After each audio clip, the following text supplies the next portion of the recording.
Okay, it's Henry again, and this is going to be the first work in progress video for the G-System 172 scale Nero. Now, I know I unboxed this video several weeks ago. As soon as I unboxed this Nero, I got hit up by one of my friends for a small commission. These two, the 1/100 scale high-grade Ultron and Death Scythe. Normally, I don't really do commission work just because, you know, I have so little time to work on my own Gunpla that I don't really feel like painting and building kits that other people want me to paint and build, so generally I don't really do commission work. But since this was a friend that I had already dealt with many times, and I just happened to already have these two kits in my backlog, I said, why not? I can clear them out of my backlog and make a little bit of money on the side. And it was just a copy of the box art paint job with a little bit of weathering. So it took me about 3 weeks to paint them, but they're done. I didn't make any videos on these guys, but if you want to see pictures of them up close, you can check out my Facebook page and my photo blog. So, but now that those are out of the way, I can start on this lovely Nero kit. Had this kit for about 2 years now, and just haven't gotten around to building it until now.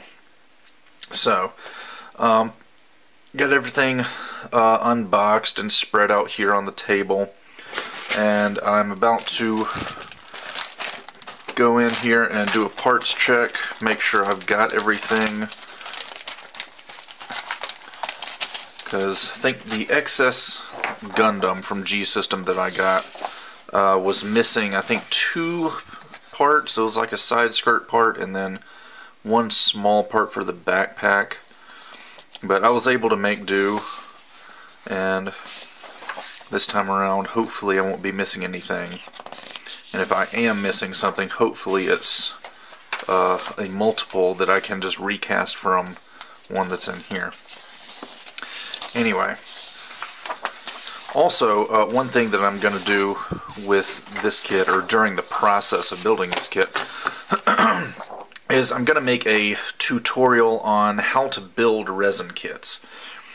Now, I'm also at some point going to remake my resin casting tutorial, but this will be a tutorial on how resin kits are different than a plastic kit, and all the steps needed to do a resin kit properly, like washing the parts and priming them and pinning them and all that stuff, because, you know, someone who has only built plastic kits is going to have a lot of questions when they get into resin. So I figured I'd do a little tutorial on that while I'm working on this guy. So I'm going to do this parts count and start cleaning up parts and come back. Alright, so I've got the parts check done. I just made some little paper boxes and organized all the parts by their letters, which coincidentally is also by color. And now I'm just in the process of cleaning up. All the resin parts are accounted for. I'm not missing any resin parts.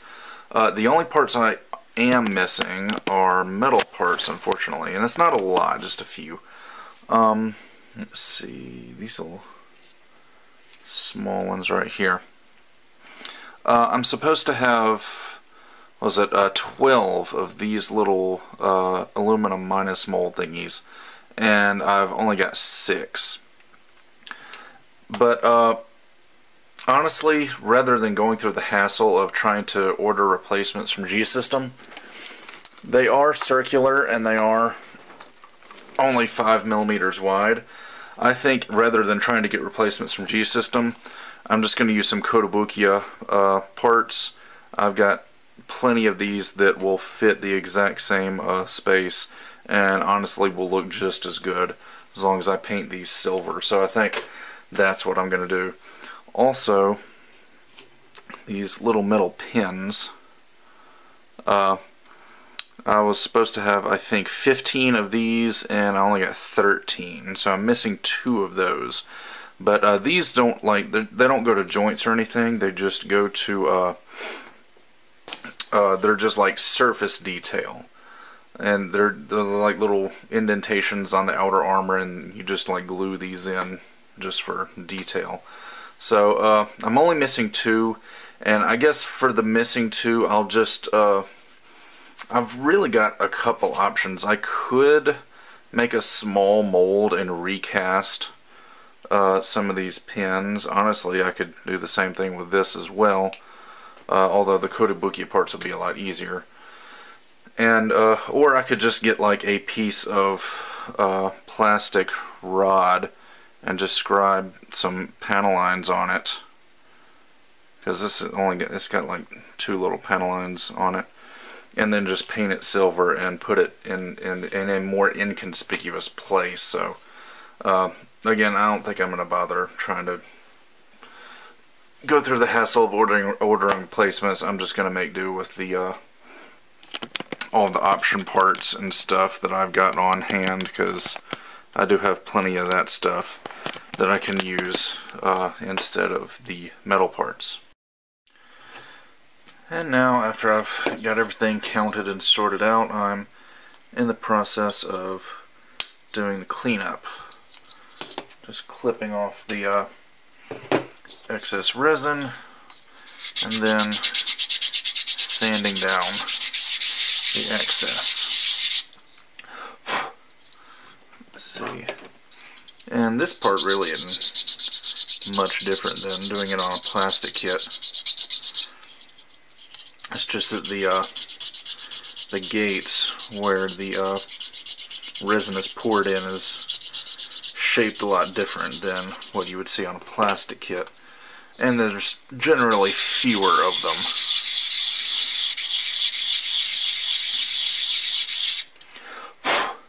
But yeah, I'm gonna go ahead and do all the cleanup first, get everything nice and neat, and then wash. I know some people like to wash first and then clean up, but since you're gonna be getting your hands all over these parts, your hands have dirt and oil on them, so it makes more sense to me to just do the cleanup first and then wash afterwards. And I'm using this big flat sanding block here to just sort of make sure all of the sides are nice and flat and sharp.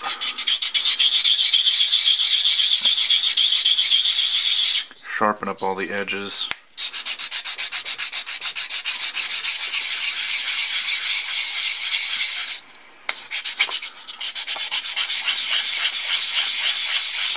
I don't even know what grit sandpaper this is. It doesn't say on the back. It's like I've cut it up into a smaller piece, but usually, I mean, this is a pretty rough grit. If I were to guess, I'd say it's probably like 300 or 400. And then after I do that sanding, I've got a finer grit sandpaper that I'll go and sand everything down with and make it nice and smooth. This is like 600. I generally don't go much higher than 600 or 800 on a normal kit. Like if I want to do a glossy paint job, if I want a part to be really shiny, I'll go up into the thousands. But I've found for if you're going to be doing a semi-gloss or a matte or flat top coat, usually just 600 or 800 grit sandpaper works, at least for me anyway. It gives me the look I'm going for in my kits, so that's what I use. And then toothbrush, clear out all that dust. Of course the washing will really get rid of a lot of this, but I'm a neat freak, so I just like to go ahead and brush it all out anyway.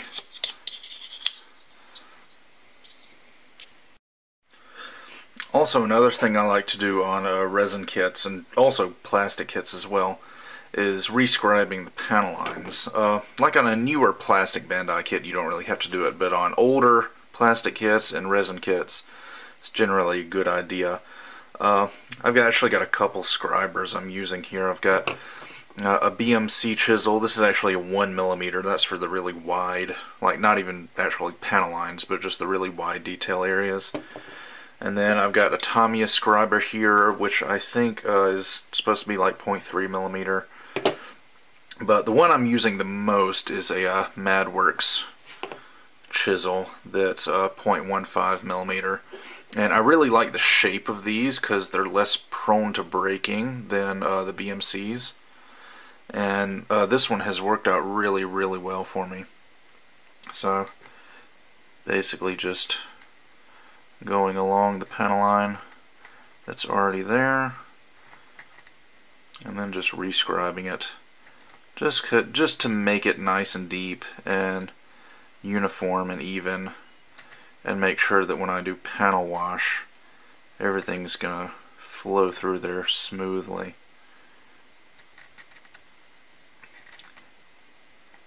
And these things are so sharp, there's no need to put any pressure at all on that.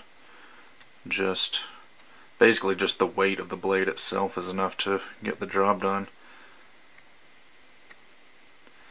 I usually just do like 4 or 5 passes, and that'll get it sufficiently deep that I don't have to worry about problems when I do a panel wash.